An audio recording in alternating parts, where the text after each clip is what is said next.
اور صحابہ حضور کی بات پر ایسا عمل کرتے تھے، دنیا ادھر سے ادھر ہو جائے، چھپ کر کے بھی کوئی ملنے کو تیار نہیں۔ حضرت کعب کہتے ہیں میری بیوی مجھ سے بات نہیں کر رہی تھی، اس لیے کہ اللہ کے نبی نے منع کر دیا، گھر والے دیکھنے کو تیار نہیں۔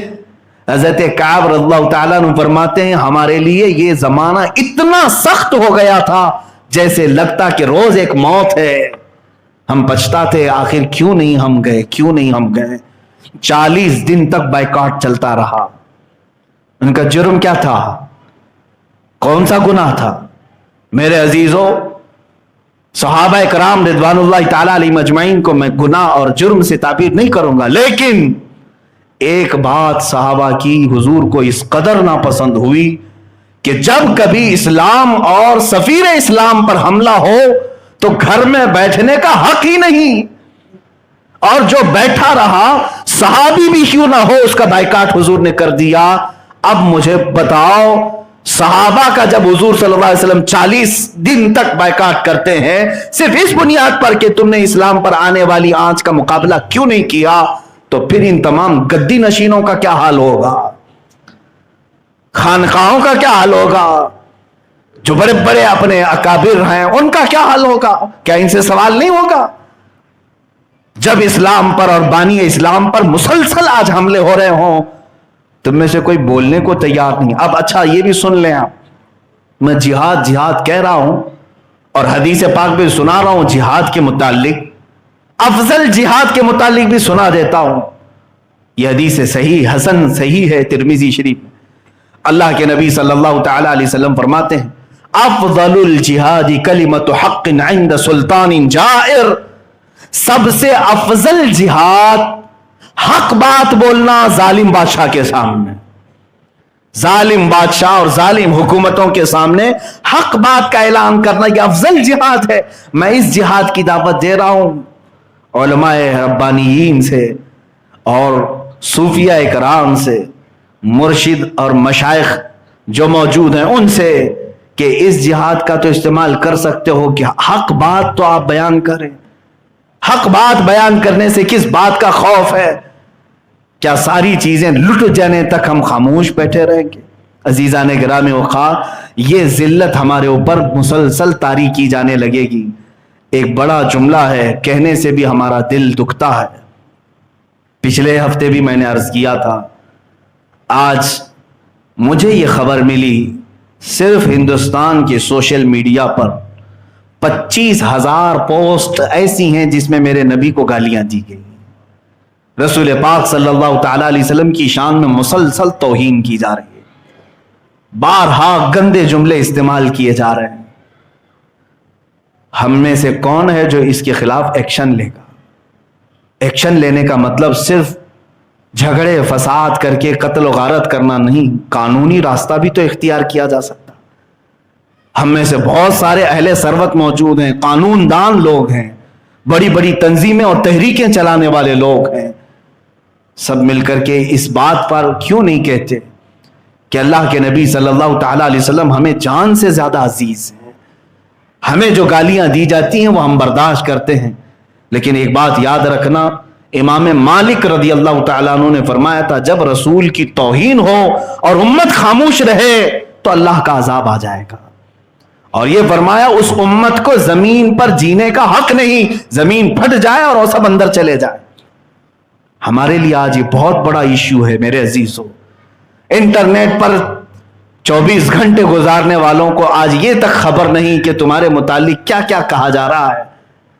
ہمارے بچوں کو اور ہمارے نوجوانوں کو گیم کھیلنے سے فرصت ملے تو ان معاملات میں کبھی کچھ کریں گے؟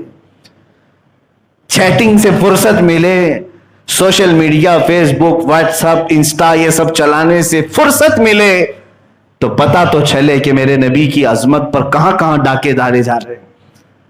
اے عزیزو، میں یہاں دعوت یہ دینا چاہوں گا، الحمدللہ مجھے اس بات کا فخر بھی ہے کہ تحریک فروغ اسلام، جس کا میں بھی ایک ادنا خادم ہوں، انہوں نے ایکشن لیا ہے لیگل طریقے سے، کئی پوسٹوں کے خلاف سائبر کرائم میں کمپلینٹ بھی درج کرایا ہے، ان کے اکاؤنٹس بھی ڈیلیٹ کروائے جنہوں نے اس طرح کی گستاخیاں کی۔ میں سب سے یہی گزارش کروں گا، آج کے اس خطاب میں پھر اپنی اس بات کو دہراتا ہوں، آپ میری بات سے اگر اتفاق کر رکھتے ہیں تو مجھے بتا دیں پلیز. مجھے امید ہے کہ سب عاشقان رسول جمعہ میں حاضر ہیں. میں یہ چاہتا ہوں، حکومت ہند سے بھی گزارش ہے، پارلیمنٹ میں ایسا قانون بنائیں کہ آخری زمانے تک کبھی میرے نبی صلی اللہ علیہ وسلم کی شان میں کوئی گالی نہ دے سکے. ایک قانون تم یہ پاس کر کے ہمیں دے دو. بلکہ میں یہ کہتا ہوں، اس میں رسول کریم صلی اللہ تعالی علیہ وسلم کے ساتھ ہندوستان میں جینے والے جتنے بھی مذاہب ہیں، جتنے بھی ادیان ہیں، ان کی جو بھی مقدس شخصیات ہیں، ان سب کے لیے ایک قانون بناؤ کہ کوئی بھی مذہب والا کسی بھی مذہب کے مقدس شخصیت کی توہین نہیں کرے گا، ورنہ اس کو عمر قید کی سزا ہوگی.